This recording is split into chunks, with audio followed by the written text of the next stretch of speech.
Good morning. I'm here with Doug. It's Tuesday, January 23rd, 2024, and we're going to talk about stolen device protection. But before that, I got a few AI stories. So the Khan Academy has made a chatbot tutor to try to help students learn. And school districts all over the place are going through trials to use this for the students to get assistance. But I was very unimpressed with it from the Khan Academy's own explanation of it. They say that it can talk up, you can ask it like about a historical figure like George Washington, and it will answer in his voice, and they refuse to know anything after he died. And just seemed very bland, ordinary stuff that you would expect to find sort of from any textbook. And then the whole point of the Khan Academy is math. And if you get it to help you with arithmetic, it gets everything wrong. Just like it's ChatGPT 4, like they all are. So it's only doing language. And so it will tell you so it asks you to do a division, and the person puts in the right answer and it tells you you're wrong. You should have given this other answer instead, which is the right answer, and it claims that you're wrong 3 times and then admits you're right. And then did another division and it's off by thousands and it tells you you're right. So I think it's got a ways to go before it's actually going to be much use. Now, the use of AI in the classroom that I've heard of that I think is good, that I tell my students, I don't know how many are doing it though, is about 6 months ago, like a SANS class in advanced security, where they had all these like Windows internal concepts, the registry and the services and the handles and everything, throwing around all these technical terms. He said, every one of you should have ChatGPT open and you should be asking it about these technical terms if you don't know them. And that works because that's English. So if you ask it, tell me what a registry key is, it will give you like a page from a manual, more or less, telling you pretty accurately what the registry is. So it's good for that, understanding technical terms. So isn't that like Wikipedia? Yeah, Oh, okay. it's just a faster, more customized form of Wikipedia, essentially. Yeah, just like if you Yeah. ask it to write code for you, it's like Googling Stack Exchange, but it automates the process. And by the way, I heard on one of Leo Laporte's podcasts that he had a friend who wrote a useful tool, and he asked him, "What language did you write it in?" And he told him, and he said, "I don't know that language." He said, "I don't know it either. Ask ChatGPT," and it wrote the code. So Yeah. but now I found all the code it gives me, I have to patch it up in minor ways, but still, that's why I think it's useful for things like that. Things where you would be looking for in a manual or reference work for help. It accelerates that process and it's mostly correct. Anyway, Got it. and the last one I thought was pretty hilarious. There was a meeting with the Biden administration several months ago of all the major AI companies, and they were very worried about deepfakes. And they said people are not going to be able to tell AI generated content from human generated content. So all the big companies promised that they would figure out how to add watermarks to the images and other content to label AI generated content. And some academic research came out and they said, we haven't found any way to incorporate any kind of watermark in digital content that can't be easily removed. Um, so this is kind of pointless, but they all promised to do it. So Samsung's Galaxy S24 phone adds the watermark, but it has an image manipulation algorithm that can remove things, and you can just use that to remove the watermark. So this reminds me of when I first got Macs for the hacking lab at school. They my department chair said, "Well, you can put them in there, but you have to lock them up. And the only cables he got are these ones where he lost the keys." I said, "Oh, that's fine." I pulled out my lock picks, picked a lock, locked them up. And she said, "All the students know how to pick locks too." And I said, "Yeah, but it's in compliance." There, it's locked. You can tell people it's locked. Anyway, so let's go to you. See what you got. Yeah. So this is an interesting story, and this seems to be a trend with YouTubers. And they seem to be kind of pushing the envelope a little bit to the edge. And this is a story that started in 2018, where five YouTube influencers passed away shortly after a takeoff in a small plane that had taken off from Scottsdale, Arizona. They were headed towards Las Vegas for the weekend or evening. And it's kind of it's an interesting story. And I'm curious, Sam, if you recall that in 2018. No, I heard the more recent I one where the guy crashed the plane on purpose, and all these things where people try to stand on the edge of a cliff or something to get a selfie. But yeah. So this one is really kind of a chilling story. So it's a little bit complex. But essentially what was going on was there was a YouTube influencer who was a pilot in training. He had never soloed before. He's not allowed to take any passengers with him. So he hired a flight instructor that he never knew before. And the flight instructor was not familiar with the plane. So we have 5 people who are very popular at the time, YouTube influencers, plus the instructor. So typically, since there are other people involved, the law states that the instructor needs to be in the pilot seat, and this other guy who's the trainer, again, needs to be in the passenger seat, meaning on the right-hand side. So what's kind of, again, chilling about this is the plane only had seats for 4 people, and yet there were 6 people in the plane. So this should give you an indication that the plane was overloaded.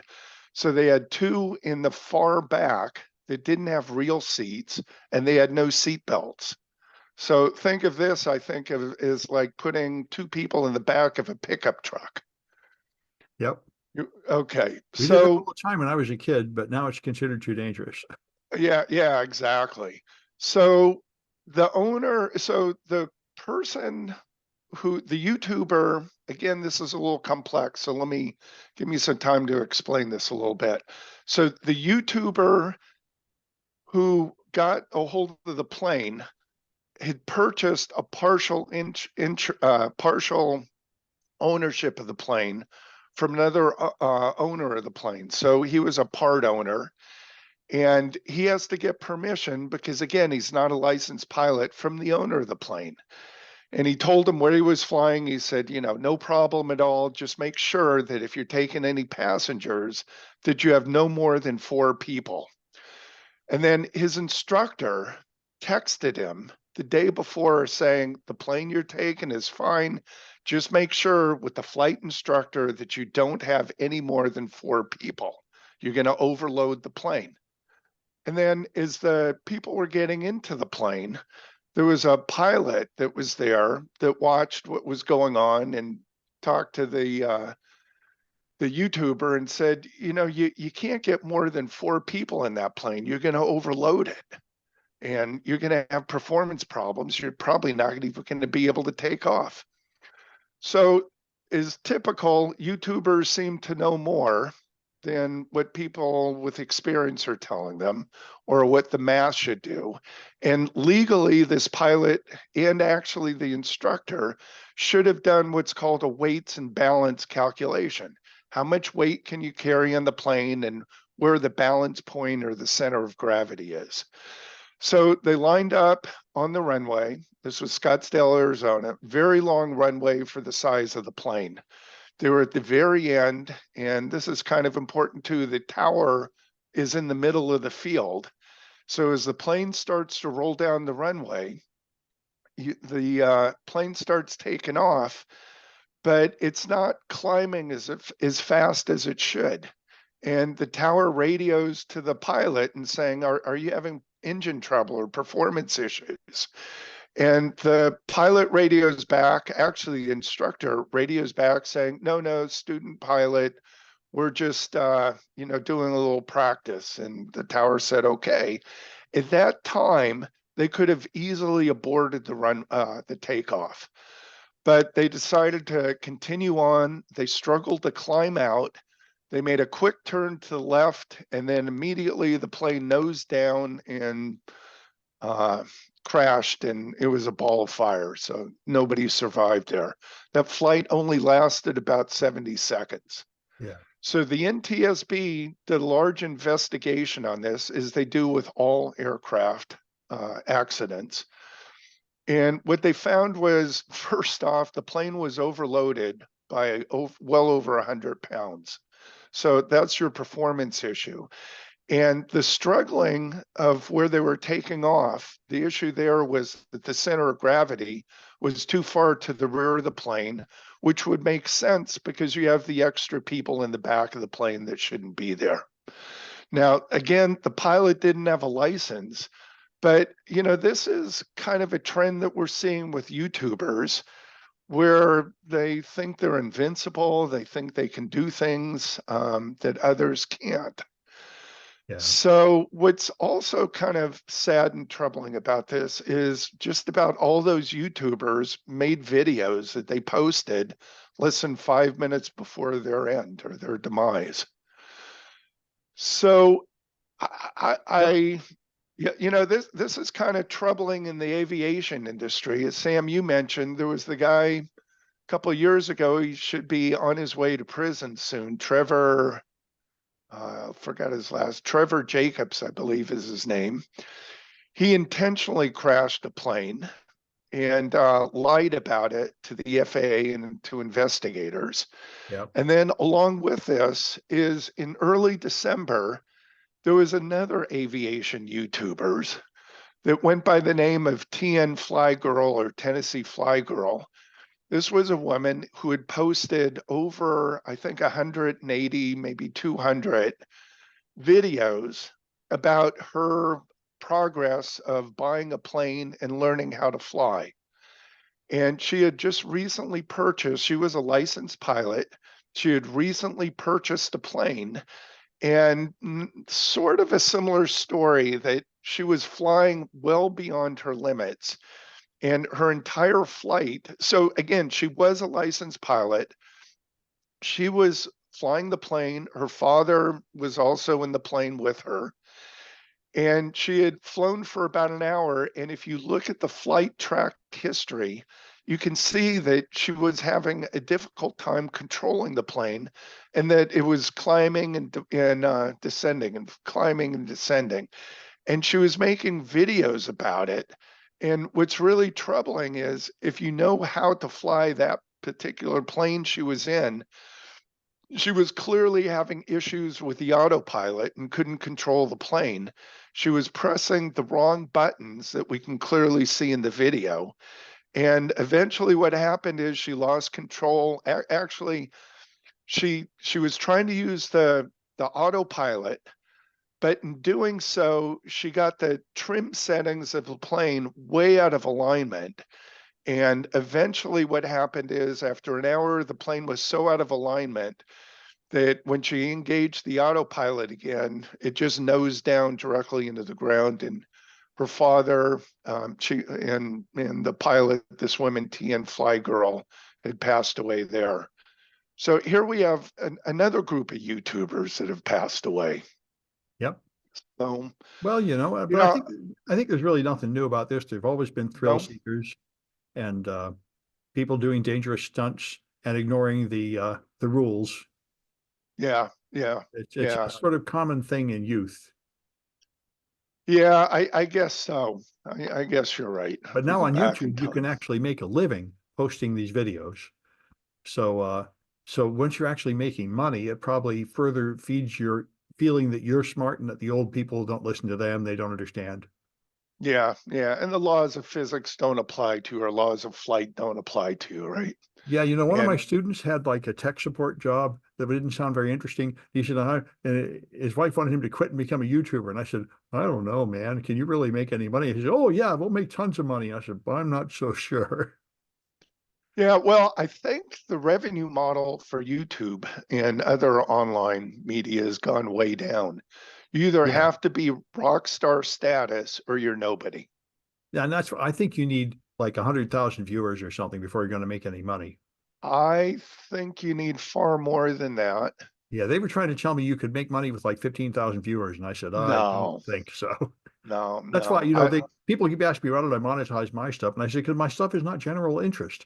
We got maybe 150 people to watch this stuff. You have to have like comedy or jokes or something that reaches a lot of people. You can't have specialized technical content and make money directly on YouTube. Yeah, you have to be kind of outrageous, pushing the edge, And you have to right? be something that everybody wants to watch, not something that expects you to Yeah. like have some prior knowledge. Yeah, yeah, yeah, that's true. I would agree. All right, Sam, you got another story? I do. There's yet another false cancer data scandal from Harvard Teaching Hospital. Um, Oh, these guys, yeah. it was the CEO of the college and other top executives appear to have falsified data in a whole bunch of their cancer work. This has happened over and over and over. And the big one was Pauline Gay at Harvard, but this is a Harvard affiliated teaching hospital. But anyway, it's just amazing how much fraud there is in science. I've seen a lot of reports about it. There's a lot of people that just falsify figures, reuse figures from another study inappropriately in another one, so on. So it doesn't sound like these people expect to get fired or punished. They're saying, "Oh, it was just an honest mistake," but it's 57 papers, Wow. so that's So not a it mistake. That's just a systematic pattern of deception and fraud, is what it sounds like. and do you know what the goal was? Goal was? Um, I don't know enough about these papers in particular, but I do know about David Baltimore, which was decades ago the same. And usually, uh, a bad scientific paper can deflect an entire field of science for decades, going in the wrong direction. If it's an important paper that claims to prove something, will inspire many other scientists to build things based on that. I worked on a project that was based on a study. I spent more than a year trying to develop a vision model to explain how humans saw in an AI model of the, or very early neural model of the brain to explain it. And then finally I was frustrated. So I went back and repeated the original experiments and they don't repeat. And this is quite common. So Yeah. Yeah. it's this is why, the people like the alt-right people that hate science and say your vaccine is garbage, you don't know what you're talking about. Unfortunately, part of science is you frequently do not know what you're talking about and you are spouting nonsense. And after a while, they decide everything you're saying is wrong. So that is part of the process. And of course, it doesn't inspire confidence, but that's Yeah. the way it is. Harvard seems to have a history of this. I, And if, every time I see an article that said Harvard scientist says something, it's always egregious garbage.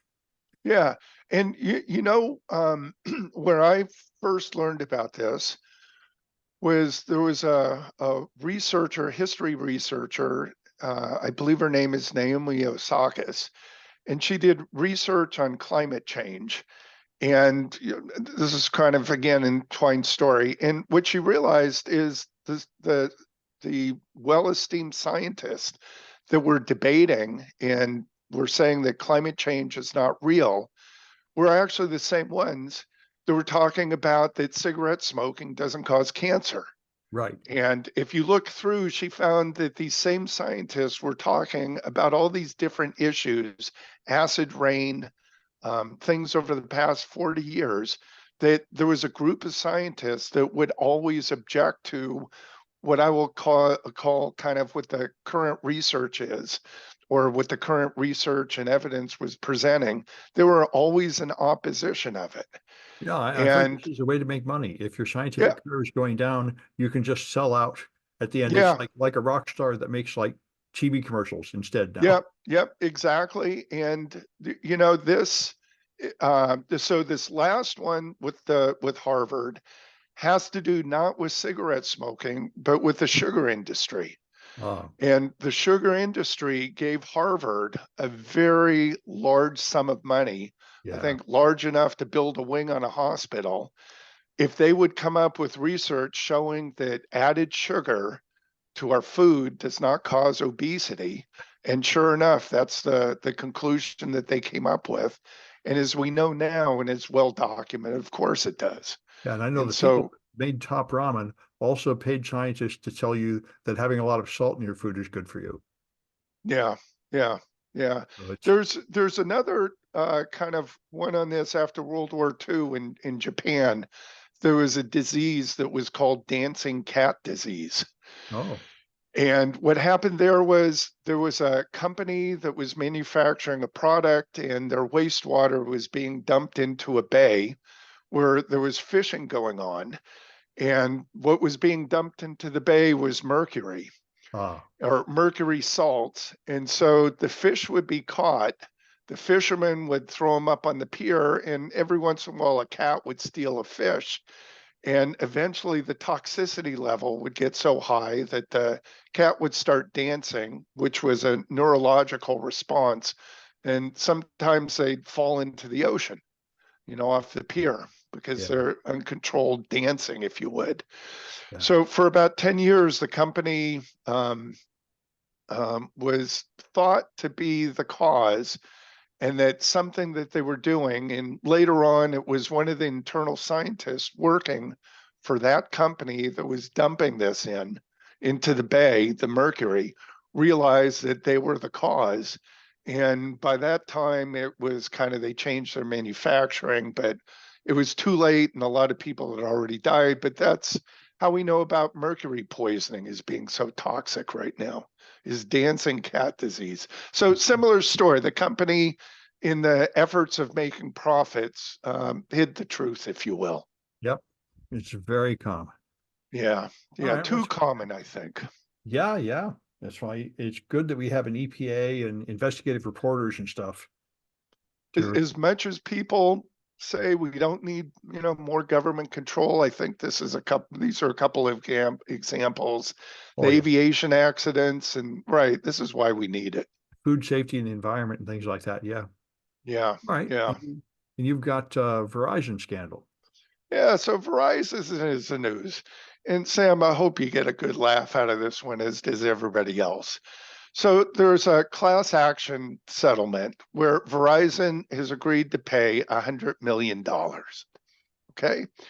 And it's over a monthly fee that Verizon added to people's bills that was called administrative and telco recovery charge. Now that sounds like something that the government would implement, right? That's a junk Administra fee, like Joe Biden talks about. Yeah, they made it up. Yeah. There's no such government agency. It Yeah. was just a way of adding additional money to collect from people's bills. Mhm.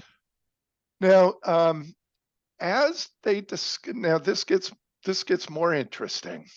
So Verizon has agreed to distribute the funds to customers who submit claims, and you'll receive $100 each. And Verizon is saying we did nothing wrong with overcharging customers. And it continues to say that they're doing nothing wrong. Well, they have to. I used to do these lawsuits. And the American system is you must deny that you did anything wrong and pay it off, because if you admit it, there will be more claims coming. Exactly. Except Verizon is very clever with this one, because in the settlement, they're actually making money. Now you got to say, how are they doing that? Yeah. And the way that they're doing that is they admitted no wrongdoing, and they're continuing to put the charge in your bill. And Oh, while they give you money back, you're actually paying them more than the money that you give back. So it's still profitable for them to impose this fee. so they didn't make as part of the lawsuit settlement that they had to stop doing it. I mean, that's a No. standard. That's an error in the part of the lawyers Yeah. prosecuting. And if my sources are correct, for every dollar that Verizon gives to the customer, they're still making $3 Yeah. from the Well, fee. if you don't make them stop, that kind of misses the entire point. Yeah, well, this has opened up a new industry for lawyers who want to do class action suits against Verizon.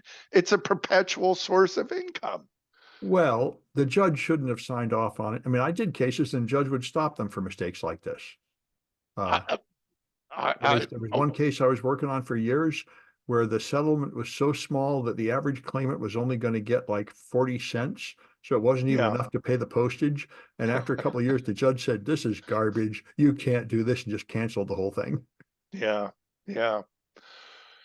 Yeah. All right, Sam. So that's Verizon. If Yeah. you are a Verizon customer, you might want to look at your bill for an Yeah. administrative and telco recovery charge.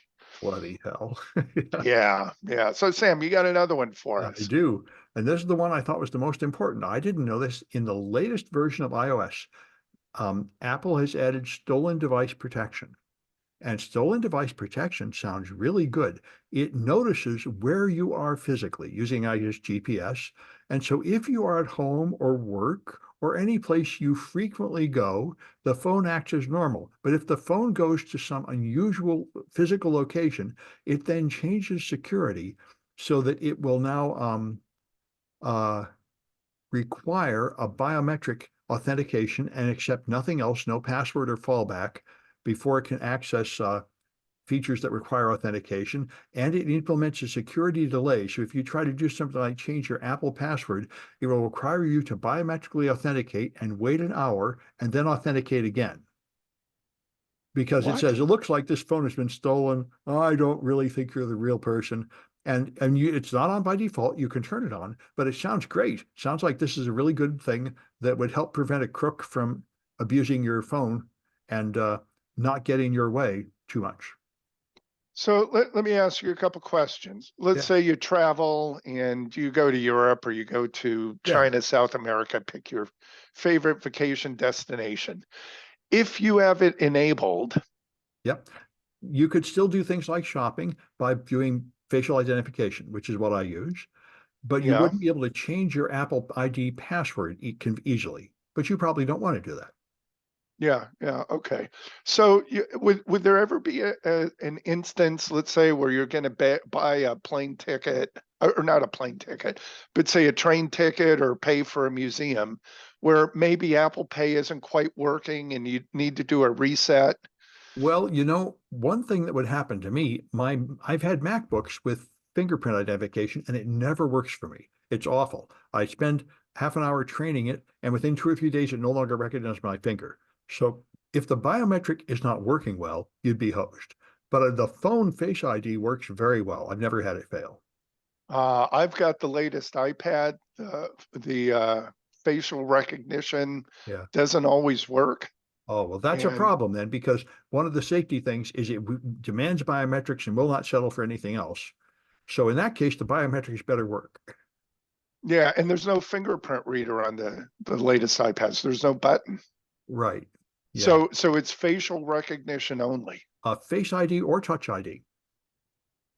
So can you set up Touch ID on the iPads without a button? I don't know. I I haven't don't, used an iPad in a yeah, long time, and I've pretty much okay. abandoned using Apple's Touch ID because it never works anywhere for me. It works perfectly for me. Other So people tell me that. I also got Apple earbuds and they just fall out of my ears. I can't use them at all. I don't appear to be a human. I appear to be outside whatever they expect a human to be. yeah. Earbuds, I can't wear those. They give me earaches. Well, I got some British ones that work, but the Apple ones do not match the shape of my ears. They just fall out and drive me nuts. Yeah. I like the over the ears. Yeah, I guess that's what you have now, huh? Yeah, that's cool. Yeah. All right. You've got the glorious AI story. Yeah. So a lot of people remember George Carlin. He was a very popular comedian, and he's been resurrected by TMZ through AI. And he gave a presentation called, let's see, I'm glad I was dead. And it's an AI rendering, and all you hear is AI rendering of George Carlin's voice with a laugh over track of jokes that he would tell. And you see a fake audience, so it's kind of like a Zoom version of it with a static picture of him with a laugh track added. And Sam, I wonder in Zoom meetings, did anyone, have you ever been on one where added sound effects are added? Like you're in a meeting and there's a laugh track in the background when somebody Actually, makes a comment. would not be a bad idea for faculty meetings, actually. I know, I was just thinking of that. Or you propose an idea and you have applause in the background. That'd be, that would be pretty cool. That would be a new app, huh? All right, a new The sad add-in for trombone I Zoom. would want to use quite a lot. Wah, wah. Yeah, or the ding ding ding ding ding, Yeah, or or wah wah. that's right. Well, we could have fun with that. Okay. So anyway, Apparently this George Carlin thing was terrible, right? People it, say it's awful, unwatchable, no good. yeah, yeah, and it's so bad that the family actually posted a YouTube video in objection to it. And I guess it's probably legal, right? You can do like a Saturday night skit where an actor pretends to be somebody famous, and that's legal. And this seems like it's essentially the same thing. That's a good question. So I think because this is a public figure, you Yeah. could do this with the president. Or he was an entertainer. Yeah. And actually, who's going to sue him? I guess the family could. Well, I guess if they sold it and made money, then the George Carlin estate might demand royalties or something. But that would have to say that there is a George Carlin estate that's still I imagine active, there or is. There yeah, probably is his yeah, relatives or something. yeah, yeah. So, we'll see. But somebody's estate that is no longer, and I can't think of somebody, maybe like I don't know, Johnny Cash, or Yeah. somebody who was very popular. And I think maybe the Elvis estate, but I think that's still active. And there's tons of Elvis impersonators everywhere, and I don't think anybody makes them pay royalties or anything. No, no, but along with royalties, if I'm not mistaken, it's Mickey Mouse's royalties come to an Right. end. Yeah. That's why I don't quite understand the difference. I could use like a good legal explanation. Why is it you can make fun of the president, but you can't make a drawing of Mickey Mouse? What's the legal difference? Because I believe one is a public figure and the other is a copyrighted image, I guess. Yeah. All right. right? All right. I got the last one, What which I what was do you very got, interested. Sam? This Yeah. is this is actually something I've heard a lot about. And even Naomi Wu, we were talking about Real Sexy Cyborg, actually built some of these devices, UV devices to kill the viruses in the air. And there have been some tests that make them sound very promising. You use far UV, um, uh, UVC they call it, and this will really kill all the viruses out of the air. And they've tested it in rooms where people had like measles, and the measles spread much less. So they say we really should just have these everywhere. And what they now the Naomi Wu made it so it would shine like up towards the ceiling and carefully have baffles so you don't see it. But these guys say it's actually harmless for your eyes and your skin. And they've tested it. They say it is such high frequency that it's absorbed by the outer layers of your skin that are dead cells, and by the water on the outside of your eye absorbs it before it gets to the inside parts. So that's interesting if true. But so I thought this really sounds great. But the problem is it creates ozone, and ozone really bad for you. And so they said if you deployed this to 1% of all the gathering places in America, you would save like 10,000 lives, but you would cost like a few hundred lives from the ozone. Yeah. And so Well, they said, in fact, COVID is so deadly that putting this everywhere would have net saved lives with COVID. But before COVID, the number of people that died from flu was like 10 times less. And at that point, it's really not worth doing. yeah. Yeah. And I've seen ones where they put it in like a box and then they rotate the air through it to protect your eyes, but that's not still going to have the ozone. The ozone seems like a real serious problem with this plan. And so the ozone is the generation of the UV rays hitting your skin. No, the And ozone is when it hits the air molecules, oh, breaks I'm them sorry. apart, and they That's recombine right. into O3. And apparently, a little bit of ozone in the air is really bad for you. Well, early printers, and I think they still have ozone discharge. Yeah, I had a printer when we had dot matrix printers. They had Yeah. there was a quieter printer, and I got it. And what it did was it had little pieces of gunpowder it would set off to make little explosions to make the dots, and it had like sparks shooting across as it went across the page. And I bet that thing put out plenty of ozone.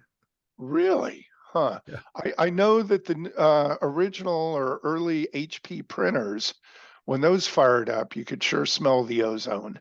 Yeah, I, And I think people didn't know how dangerous it was at one time. I think they kind of knew, and Yeah. somehow the FDA wasn't involved in Yeah. HP printer production. Yeah, but I mean, I guess that means your printer should be like they say that with 3D printers. They should be like in a separate room, well ventilated. So I think that plastic puts out some kind of nasty gas or something. Yeah, the nasty gas is called carbon monoxide. Oh, is that all? Well, that's Yeah. if so, that takes a lot of it to really harm you. But I mean, Well, no, carbon monoxide. yeah, I used to work with them So, all the time. Yeah. okay, there was a couple in Berkeley that Yeah. purchased the 3D printer, or maybe I should correct myself. Maybe it was a laser printer. Yeah. And that is supposed to be vented to the outside. Oh And yeah, but I don't think the quantity is large. I mean, like a kerosene heater puts out really a lot of CO, and that will actually kill you. well, this couple, they just bought their brand new printer and they passed away in the weekend of using it, Wow. carbon monoxide. Well, it must be a So lot then. Yeah. yeah, it clearly states on the front, must be vented to outside air. Hmm. Yeah.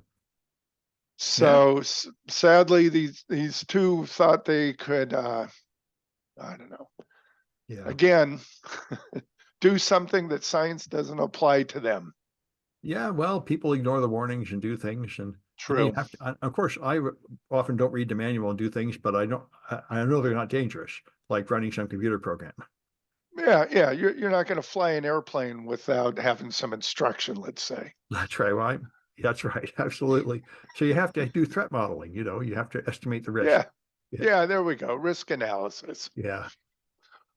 All All right. right, Sam. So is that a wrap for this time? I This think it today? is. That's it for All this one, right. and we'll have another one on Friday. And Friday. We'll see you then on the 26th. Yeah.